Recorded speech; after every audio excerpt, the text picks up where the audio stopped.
Has pasado por mi puerta y bien sabes que soy pobre y soy débil. ¿Por qué te has fijado en mí? Me has seducido, Señor, con tu mirada. Me has hablado al corazón y me has querido. Pues resulta que esta canción viene muy bien para lo que vamos a compartir ahora. Es la mirada de Jesús en el sacerdote. Y lo que estamos viendo ya aquí en el retiro es que vivimos como en una esfera cerrada, oprimida, donde creemos en Dios, pero en la práctica no esperamos una interacción viva con Él, como si Dios nos hubiera legado una doctrina, un contenido de verdades y nos ha dejado aquí. Y eso es mentira. El Señor está con nosotros, el Señor está sosteniéndonos, y lo que nos está aplastando no son los problemas. Tú piensas, ¿qué problema tú tienes? ¿Una injusticia? ¿Una difícil relación con alguien? Algo que te está oprimiendo, que te está aplastando, piensas tú, pero eso no es verdad. Lo que nos aplasta es no recibir la mirada de Jesús. No recibir la mirada de Jesús. Yo no sé si es pura casualidad o si Anita y el equipo se daban cuenta que vamos a hablar sobre la mirada de Jesús a las 3 de la tarde, la hora de la Divina Misericordia. Recuerdo en los años 90, algunos sacerdotes se quejaban. Esa gente que anda ahora con el tema de la Divina Misericordia, la iglesia no necesita eso. Ya todos sabemos por la Biblia que Dios es misericordioso. ¿Para qué necesitamos a Santa Faustina? Lo que estos sacerdotes olvidaban es que el Señor está vivo. Y las verdades que el Señor nos da, Él nos las presenta de una manera viva, según hace falta en cada momento. ¿Y quién va a negar hoy que esta manifestación de Jesucristo a Santa Faustina ha revivido en la iglesia la conciencia? Ya la verdad estaba ahí, pero ha revivido la conciencia, la experiencia de que Jesús es misericordioso.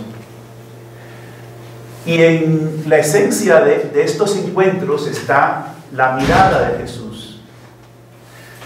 Aquí la tenemos. Nosotros fuimos creados a imagen de Dios.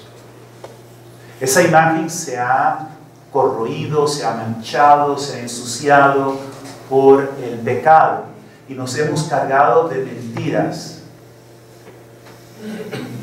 Yo ahora mismo tenía la tentación, ¿qué les voy a decir a mis hermanos después de estas dos excelentes reflexiones que hemos tenido, verdad? Y lo pude detectar, esa es la mentira para paralizarme. ¿Cuáles son las mentiras que te están paralizando? Las tenemos que desenmascarar y tenemos que dejar que la verdad de Jesús toque nuestro corazón.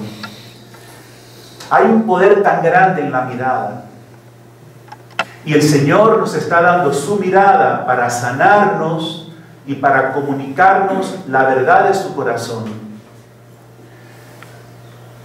Dios no quiso quedarse en una comunicación en piedra, en mandamientos, en ley.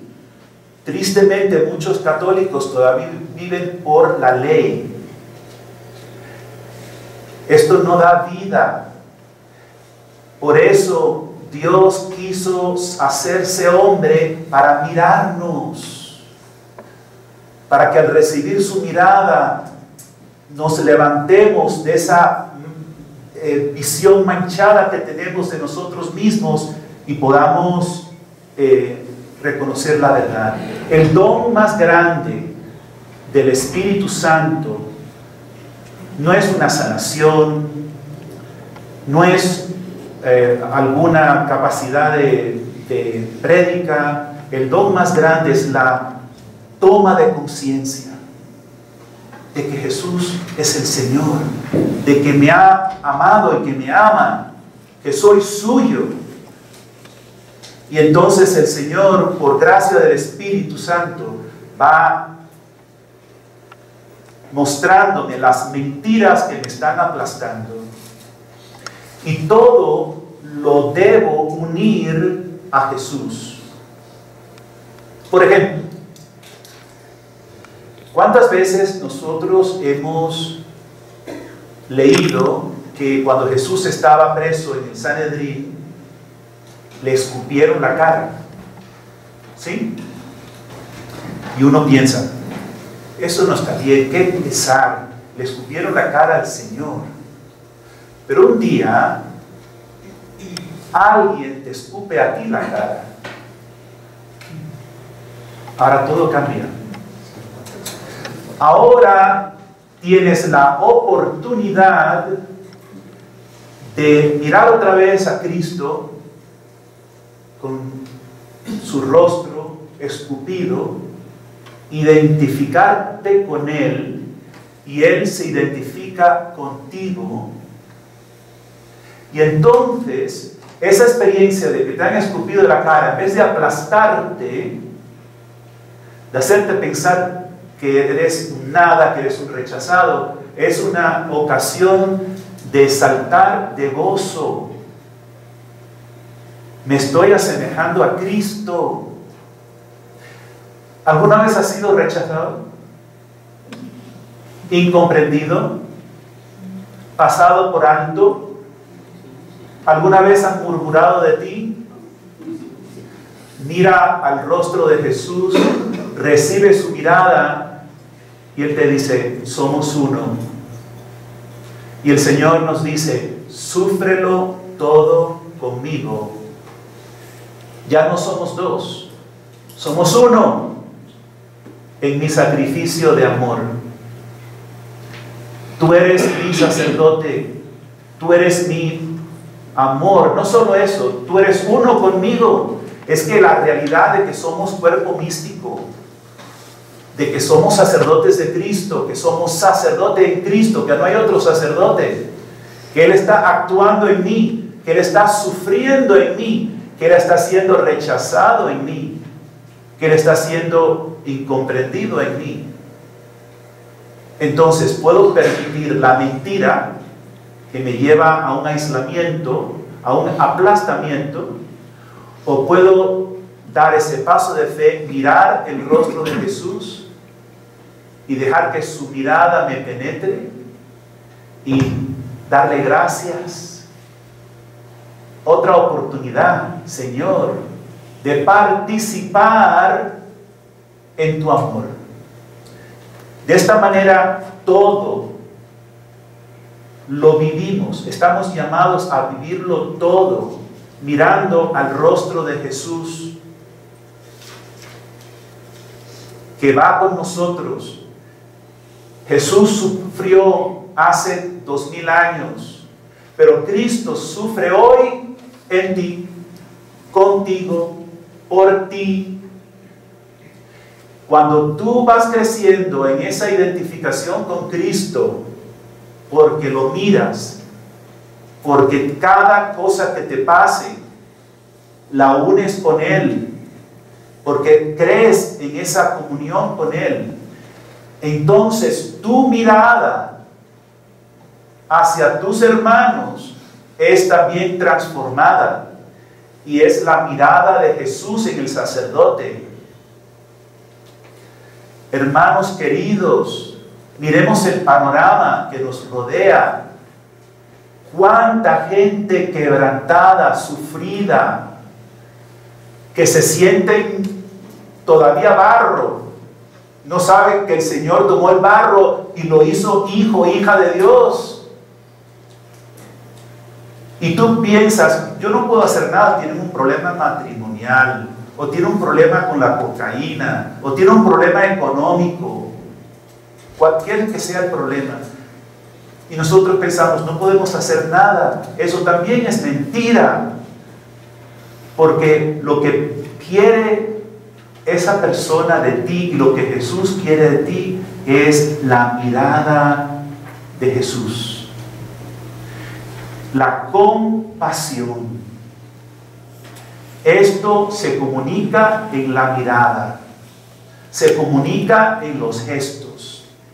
Jesucristo vino a redimir al hombre total.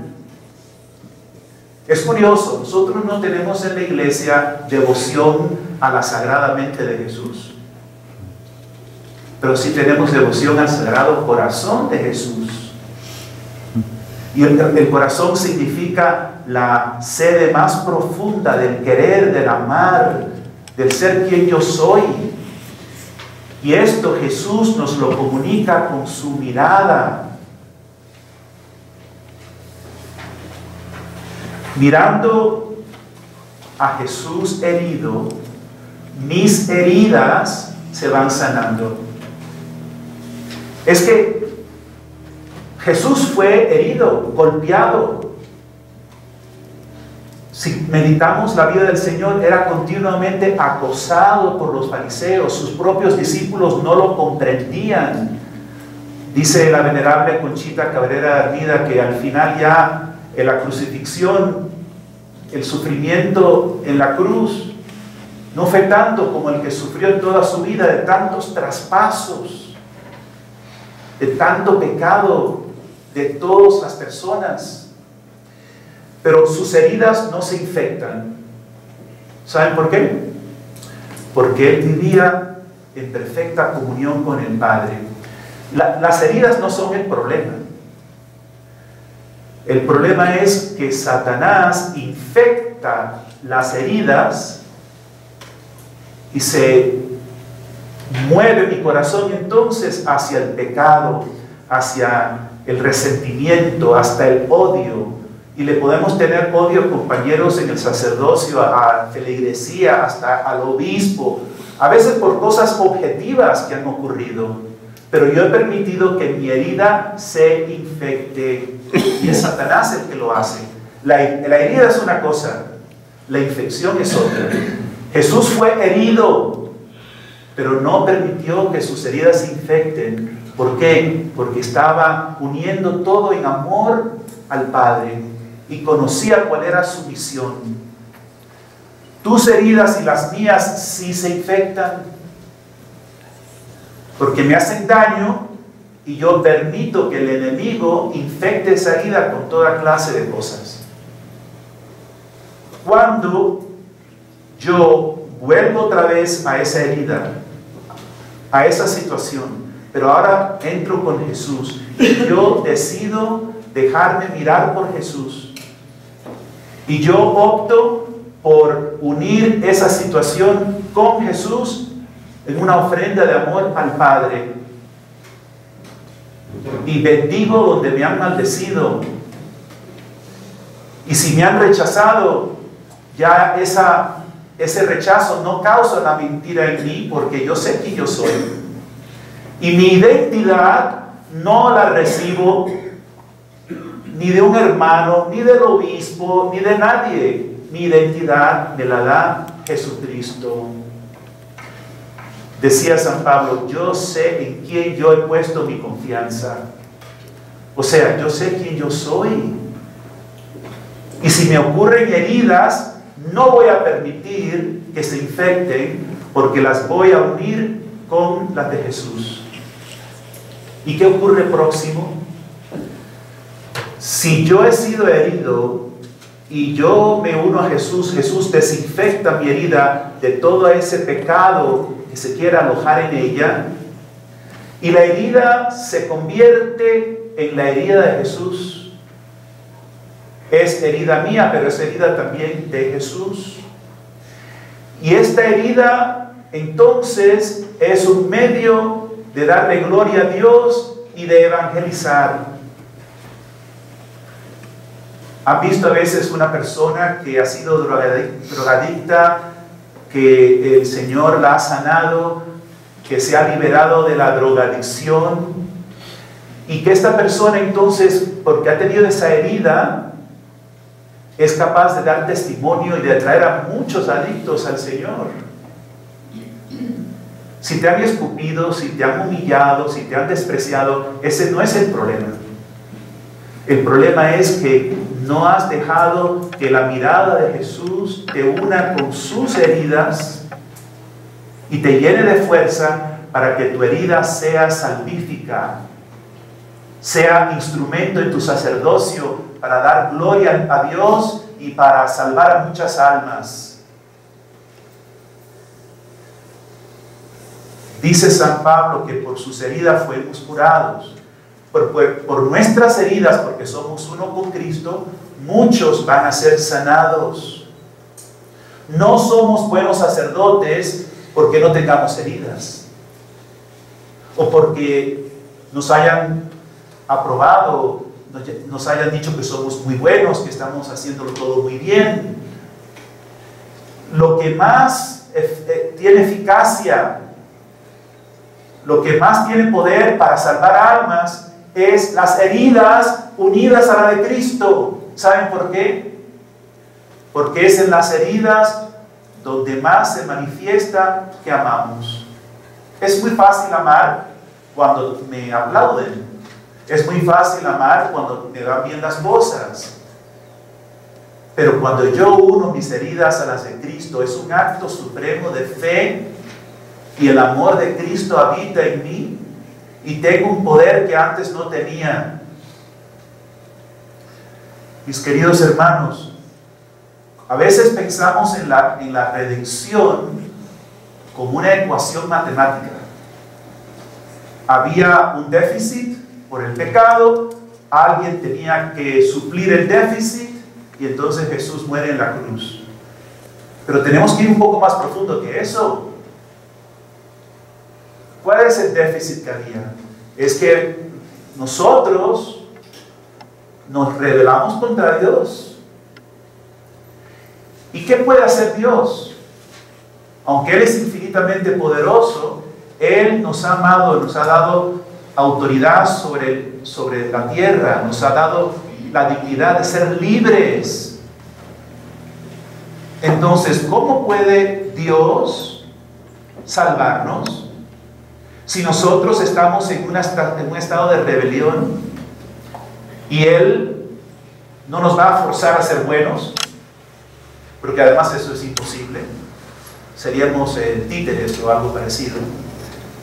Entonces viene este misterio tan grande de amor, que Él se hace hombre y Él hace suyo el dolor, la miseria, hasta que dice San Pablo, se hace pecado. ¿Qué quiere decir eso? Que Él abraza al pecador y entra en el sufrimiento del pecado. Entonces, este abismo que hay entre Dios y los hombres,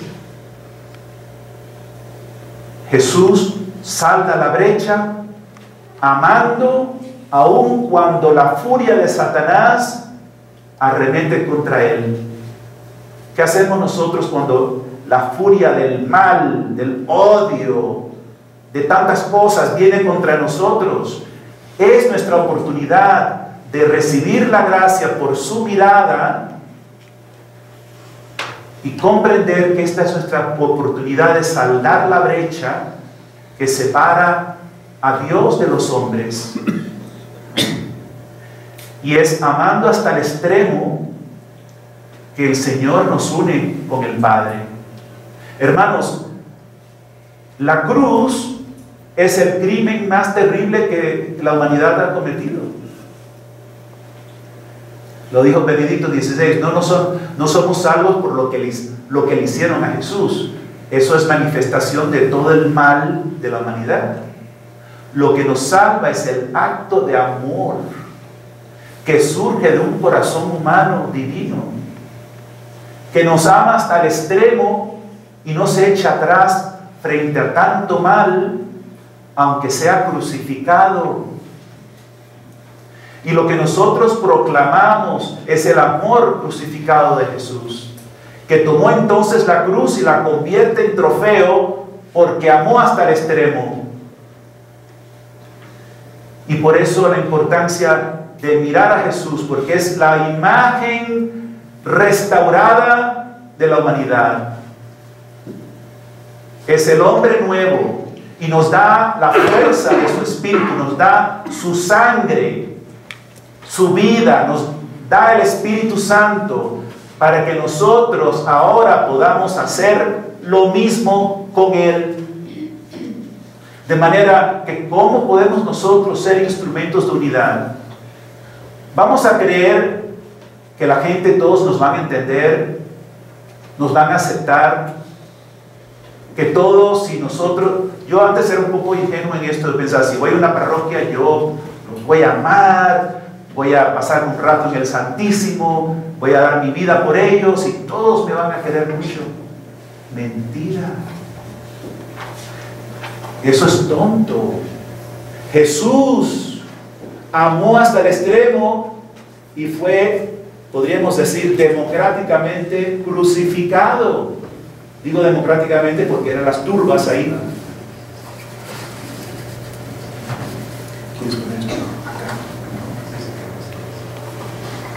Se acabaron las pilas.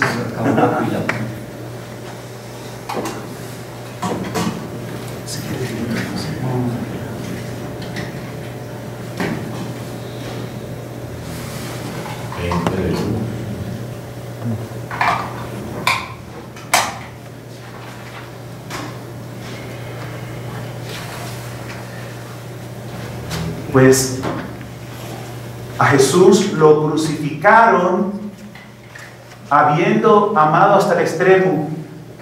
Cuando tú has hecho lo mejor que tú puedes en tu sacerdocio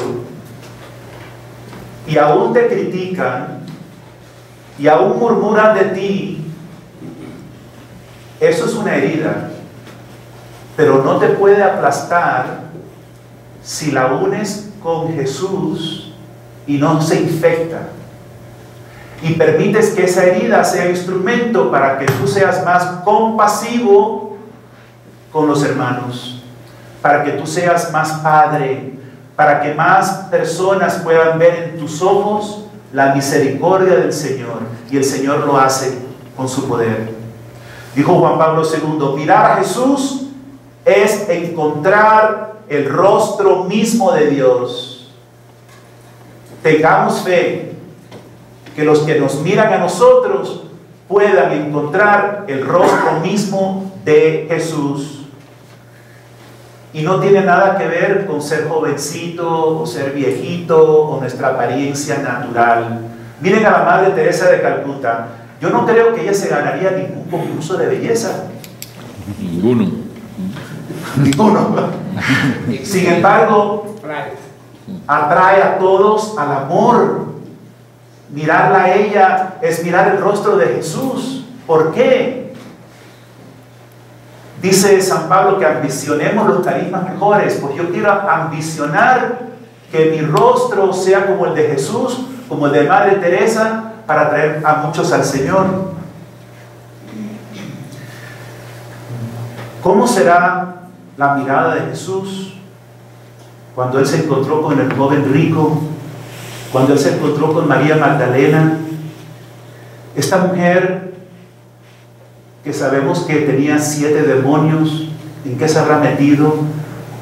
¿Cómo habrá sido la experiencia de ella con los hombres hasta ese momento?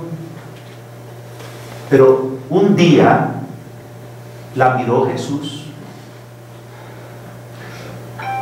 Y al mirarla a Jesús, su corazón quedó traspasado de amor, pero de un amor diferente, de un amor que no es de este mundo. Y ella jamás se soltó de él. Y se convirtió en la apóstol de los apóstoles, la primera de ver a Jesús resucitado, una nueva estirpe, una mujer llena de amor. Cuando algo me perturba, me debo de preguntar, ¿por qué me perturba esto? Me siento rechazado. ¿Por qué? ¿Por qué me molesta tanto? Y ahí voy descubriendo cuáles son mis tendencias desordenadas que están dominando mi vida, que me oprimen, que me quitan la paz, la alegría de ser sacerdote. En nuestra comunidad el Señor nos pidió que empezáramos el día mirándolo a Él y que hagamos un gesto, porque somos cuerpo y alma, ¿sí? Hagamos un gesto de amor, que vayamos al crucifijo y le besemos los pies, y que nos dejemos amar por Él, mirándolo, recibiendo ese amor de Jesús crucificado. San Francisco, al ver al Cristo de Damiano, que por cierto lo veía todavía con los ojos abiertos, él fue traspasado de amor y cambió su vida. Y así también ha de ser con todos nosotros. Entonces, las pruebas son oportunidades. Una vez me dijo una señora, pero padre, es que el sufrimiento que yo tengo no lo puedo unir con Jesús, porque eso es algo que a Jesús nunca le ha pasado. Y entonces le pregunté, ¿cuál es tu situación? Y dije que a mí mi esposo me abandonó, yo soy divorciada. Y le dije, vamos a rezar sobre esto, a ver cómo esto lo puedes unir con Jesús. Y ella entendió. Me he dado cuenta que Jesucristo es el más divorciado de todos. ¿Cuántos le han jurado fidelidad y lo han abandonado? Entonces no hay nadie más divorciado que Jesús, aunque Él solo amó y siempre fue fiel. Él sufrió una y otra vez el divorcio.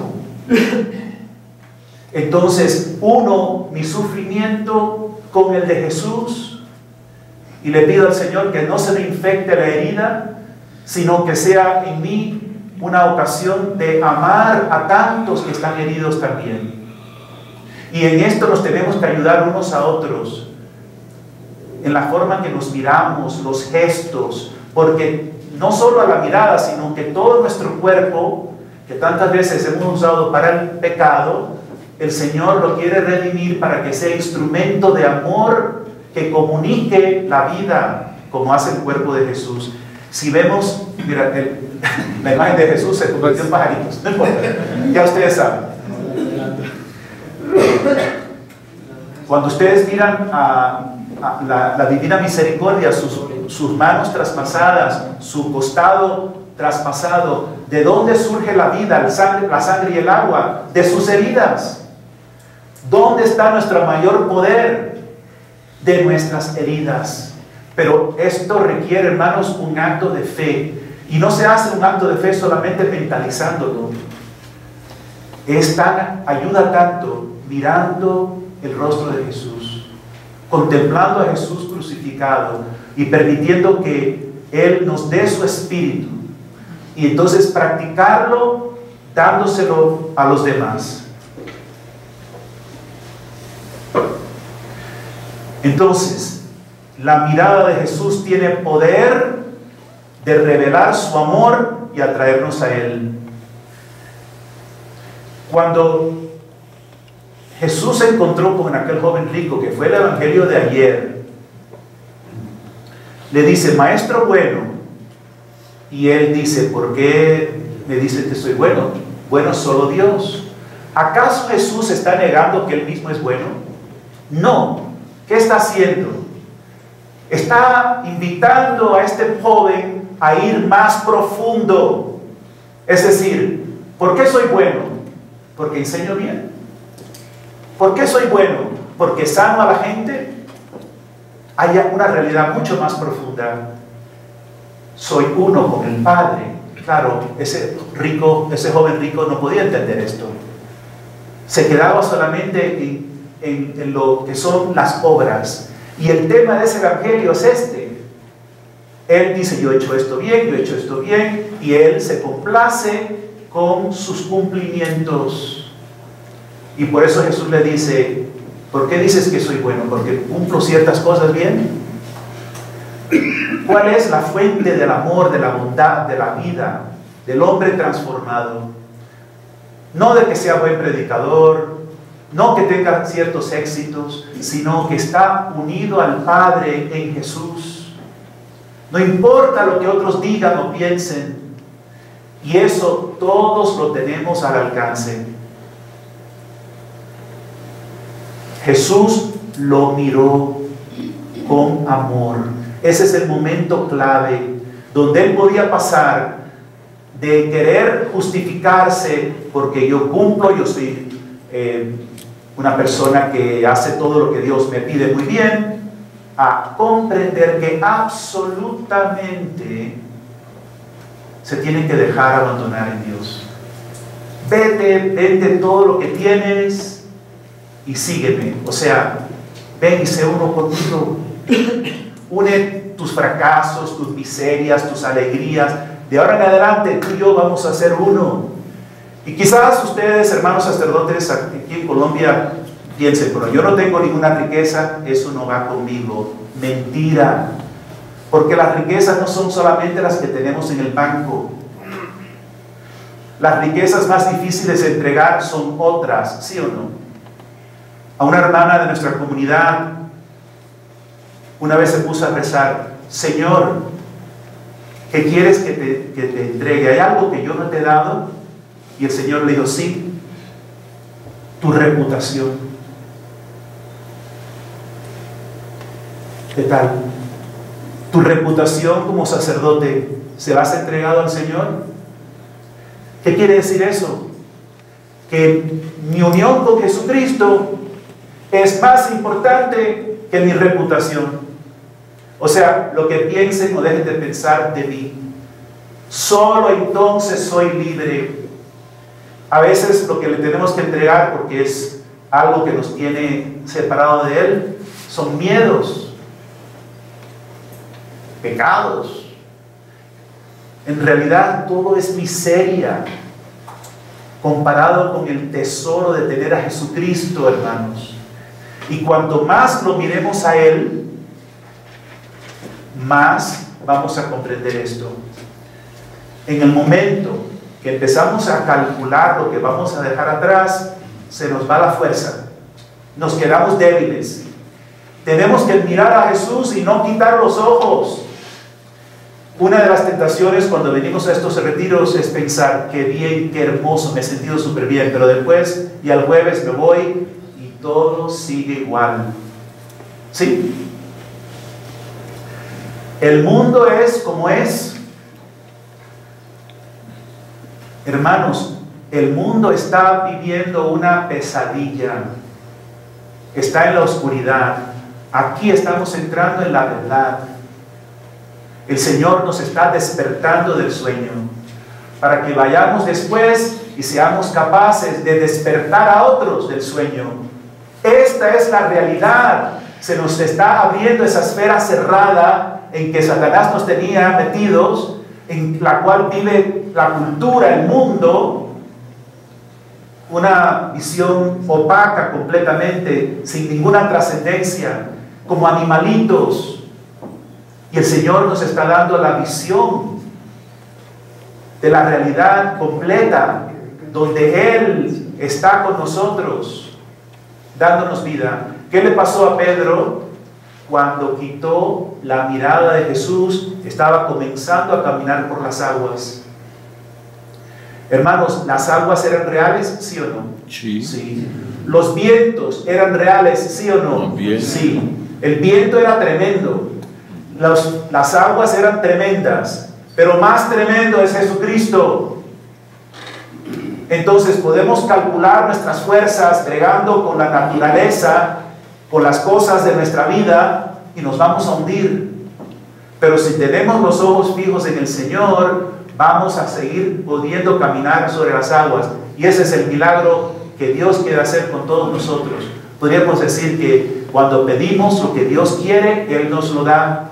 Y el Señor quiere darnos a todos el poder, no de ser sacerdotes exitosos, entre comillas, pero sí de ser sacerdotes llenos del poder de Dios, capaces de impartir la mirada que recibimos cada día y comunicarla a nuestro pueblo. Para esto, al mirar a Jesús, recibimos sus verdades y renunciamos a las mentiras que hemos ido descubriendo que me tienen infectándome, o sea, las heridas que se me están infectando y que me están llevando a la opresión. Me siento oprimido por estas cosas y el Señor me quiere sanar y liberar. Meditando en esto, estaba pensando en ¿por qué son tan pocos que responden? Yo siento que es porque vamos a Jesús con la esperanza de que nos ayude, pero según nuestros propios términos. Señor, que este que está hablando mal de mí, cállalo. Tenemos a Dios como un benefactor. Ustedes entienden esto bien, lo que es un benefactor. Si tú tienes un programa benéfico y estás buscando un benefactor, tú le presentas el programa, le muestras las cosas buenas que estás haciendo, pero tú no quieres que el benefactor tome control de la obra. Ahí sí que no. Esta es la obra que yo dirijo y te presento los planes y tú me ayudas si quieres o no. Porque le tenemos miedo a Dios en el fondo. No queremos soltar los controles, y si el benefactor no cumple mis requisitos y mis controles, nosotros mismos nos defraudamos.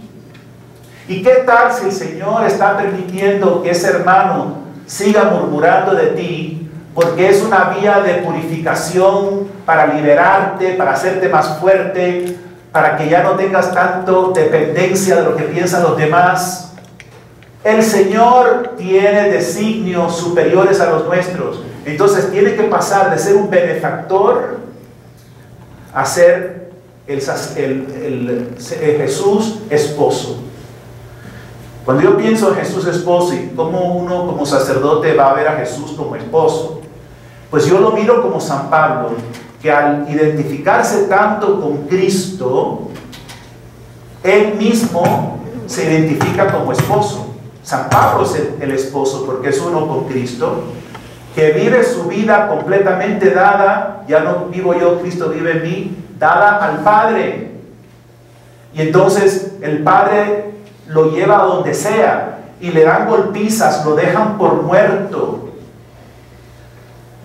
lo abandonan y parece que cada vez adquiere más fuerza con todo lo que le está pasando, porque no quita su mirada del Señor. Pero si nosotros, porque no se nos cumplen las cosas y los proyectos como pensábamos, nos desanimamos, es que hemos quitado la mirada de Cristo, porque el benefactor no nos funcionó.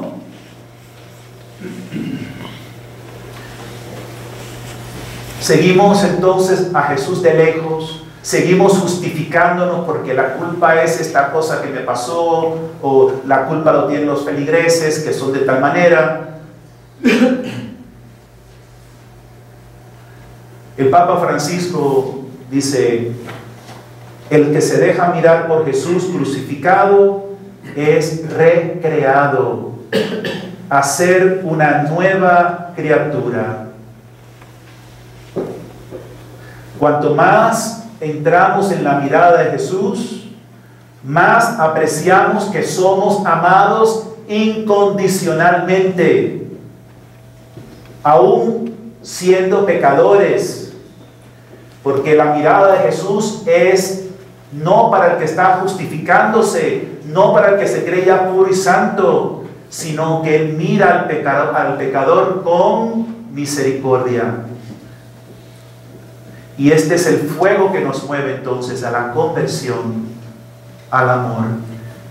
El Señor en nuestra comunidad nos dio estas palabras, en unas palabras proféticas. Nos dijo: es mi mirada la que les traspasará el corazón y sanará todo orgullo, amor propio y vanidad. Es mi mirada la que despertará sus corazones para amar al amor mismo. Es a través de mi mirada crucificada que encontrarán el valor para continuar en el camino de la vida. Es por medio de mi mirada crucificada que recibirán las revelaciones del misterio del sufrimiento, que es el misterio del amor. Es por medio de mi mirada crucificada que desearán ser uno con la víctima de amor, desearán únicamente la cruz, desearán la salvación de todos sus hermanos, se olvidarán de sí mismos y recibirán el poder del Espíritu Santo para dar la vida y ser sacrificio de amor por la salvación de muchos. Si no miramos a Jesús, hermanos, seguimos ciegos.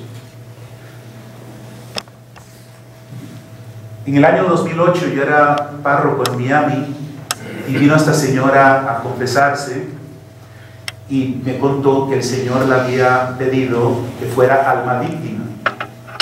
Y les confieso que mi primera reacción fue: ¡wow! Yo soy muy feliz de ser sacerdote, de ser párroco, y estoy en la experiencia de la renovación carismática, mucha alabanza, mucho amor, pero alma víctima, eso me daba miedo. Pero después, en el Santísimo, me volví otra vez a esto de alma víctima. Y era como un reto. Y la llamé y empezamos a profundizar sobre esto. Y no bajo estimen el poder de una mujer. Esta mujer me fue llevando a profundizar sobre mi propio sacerdocio. Muy pronto después de esta experiencia fui a un retiro de sacerdotes y estábamos todos alabando a Dios y cantando en inglés, pero en español sería: ven Espíritu Santo, lléname de tu fuego. Ven Espíritu Santo, lléname de tu fuego. Un momento de silencio y un sacerdote tiene una palabra profética. Me piden el fuego del Espíritu Santo, pero yo les pregunto a ustedes: ¿dónde está la víctima? Directo al corazón. Yo le estaba pidiendo al Señor una confirmación. De pronto recordé las palabras de la ordenación. Fuimos ordenados sacerdote y víctima. ¿Qué le pasó a la víctima? La hemos dejado fuera. Ese es el sacerdocio del Antiguo Testamento, que ofrece un animalito, que ofrece otra víctima. Cristo es sacerdote y víctima. Él se ofrece a sí mismo. Y el verdadero sacerdote del Nuevo Testamento es uno con Cristo. Y cuando se ofrece en el altar, se ofrece sacerdote y víctima. Ya su vida no es suya, es de Cristo para siempre. Como nos dijo el obispo, para dar su sangre, nuestra sangre con la de Él, como una sola sangre. Cuando nosotros tomamos conciencia de ser sacerdote y víctima, no es porque se nos ocurrió la idea, es porque lo hemos estado mirando a Él crucificado, porque hemos entrado a profundizar en este misterio y recibimos este fuego del Espíritu Santo. De aquí surgió que con Nuestra Señora, que es Lourdes Pinto, una esposa, madre de 8 hijos, se fundó la comunidad Amor Crucificado, que está también aquí en Colombia, y es una llamada también para laicos, para todos, a ser uno con Cristo, alma víctima de amor, en estos tiempos críticos de la humanidad, para propiciar un nuevo Pentecostés, porque comprendimos que efectivamente si queremos que venga Espíritu Santo, el Espíritu Santo es muy cortés y no entra en un corazón donde no es recibido. Entonces, pidámoslo con humildad. Ahora, ¿cómo vamos a recibir el Espíritu? Mirando a Jesús, recibiendo su mirada, de tal manera que Él me pueda llevar como el joven rico no quiso, ya no tener miedo e ir con Él, porque solo si desprendemos, y eso es una gracia del Espíritu, ¿sí?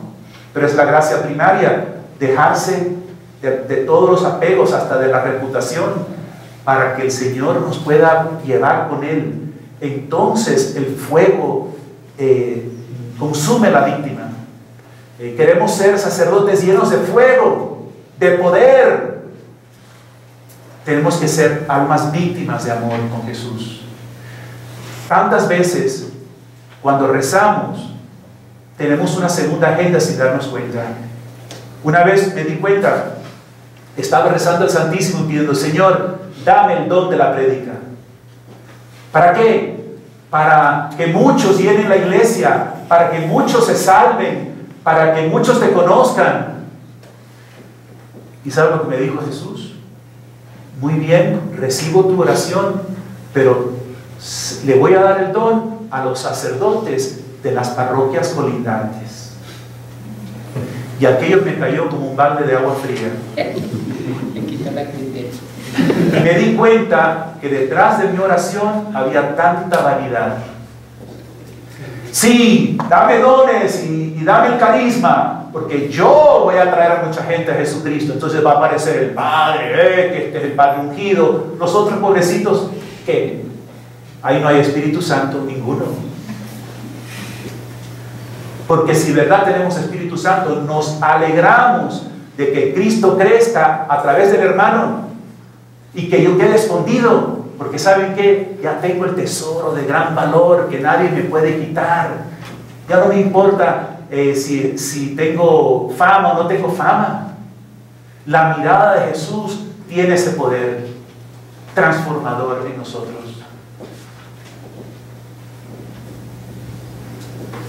Con su mirada el Señor quiere liberarnos de nuestra ceguera para que veamos con sus ojos. Pero su forma de sanarnos muchas veces no es como pensamos. Estamos dispuestos a abandonar nuestra forma de pensar, de percibir, de planificar, de calcular, de controlar y abrirnos a algo diferente. Una forma que nos hará sentir incómodos y vulnerables. Hablando de mirada, en Marcos 8 le traen un ciego y le rogaban que lo tocara. Él tomó al ciego de la mano, lo condujo afuera del pueblo y ¿qué hizo? Le puso saliva en los ojos. Señor, sáname, pero no de esa manera, porque eso es incómodo. A veces el Señor está esperando que tú le permitas algo muy especial, que es muy desagradable y muy molesto, para sanarte. ¿Y por qué no me acaba de sanar el Señor? Pero es que tú no estás escuchando la forma en que Él te quiere sanar. ¿Se acuerdan de aquel sirio, no? Que fue también leproso? Las aguas allá en Siria son mejores.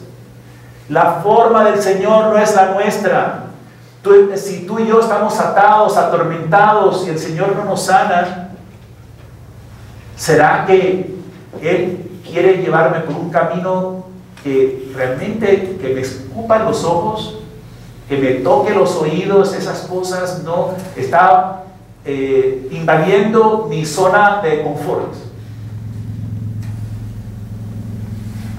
Hermanos, la humanidad entera está ciega. Yo estoy ciego. Todos estamos ciegos y todos necesitamos redención. Todos necesitamos la mirada del Señor. Y todos tenemos el dilema del joven rico. Y todos necesitamos dejarnos mirar todos los días. Porque si no, lo mismo que ya hemos entregado, lo volvemos a retomar, ¿sí? Los mismos apegos y seguridades. Y el Señor nos está invitando a algo nuevo.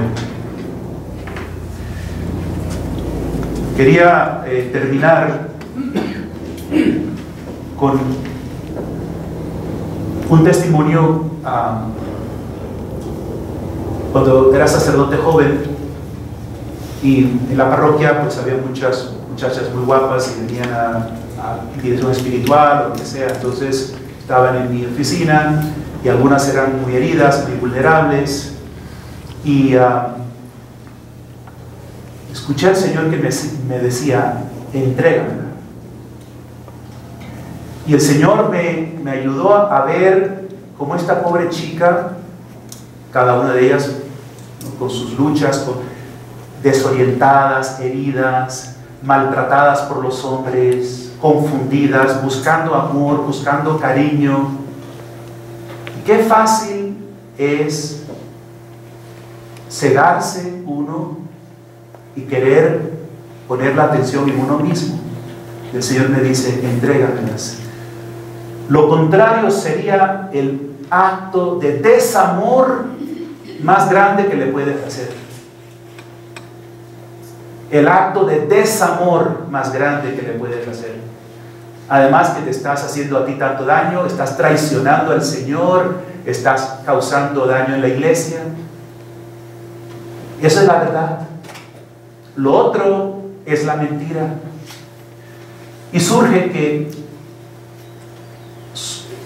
viviendo de esta manera, entendiendo esto, el Señor va dándole al sacerdote santas relaciones con sus hermanas. Algunas que no están buscando la santidad ya lo van a seguir porque andan por otro camino, pero las que realmente entran por el camino del Señor, entonces el Señor va desarrollando en nosotros un profundo amor, pero es un amor paternal. Este es el amor que la mirada del sacerdote tiene que manifestar. Un amor profundo paternal. De manera que todos estamos llamados al amor, pero cada uno según su estado de vida.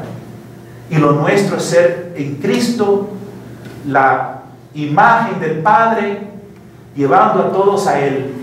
Y para esto hace falta cada día crucificarnos a nosotros mismos. Pero resulta que esa crucifixión diaria resulta en una gran alegría, en una gran liberación, en un hombre nuevo, en un hombre realmente padre, feliz. No nos quedamos reprimidos. Hay muchas maneras de mirar. Yo creo que hay la mirada lujuriosa, hay la mirada paternal y también hay la mirada vacía del que está demasiado ocupado, el que dice con su mirada: no puedo, tengo muchas cosas que hacer. Y yo he descubierto eso a veces en mí. Una vez me dijo una señora en la parroquia: padre, estaba hablando con usted y usted no estaba ahí. ¿Me entienden? Yo no la estaba realmente mirando. Y la mirada paternal ha de ser para la viejita de 85 años, para el niño de 7 años, para los hermanos, para las hermanas. Somos la mirada de Jesús. Entonces, si estamos tan ocupados que no miramos a nuestros hermanos, nuestro sacerdocio se está empobreciendo con una gran multiplicación de cosas, porque lo más importante es estar presente. Dice la gente que cuando iban a ver a Juan Pablo II, estaban en la turba de gente y me miró, ya eran 100,000 personas, El Papa me miró. Qué importante es la mirada. Mi sacerdote me mira con amor, con cariño paternal. Esto es más sanador que a veces que muchas homilías. Manifestar realmente el amor del Señor. Hermanos, oremos unos por otros y aquí también lo podemos practicar, porque nuestros hermanos sacerdotes, nuestras hermanas, todos necesitamos una mirada de cariño, de comprensión. No somos nada más entes que estamos aquí como si fuéramos un avión que caímos todos juntos y pues está aquí nada más. Es que aún en el avión es una oportunidad de mirar y decir: Dios te bendiga. Todo el mundo con quien uno se encuentre, Dios sabe si nos volveremos a ver otra vez, pero que esa mirada de Jesús quede ahí para siempre. Aleluya. Amén. Aleluya.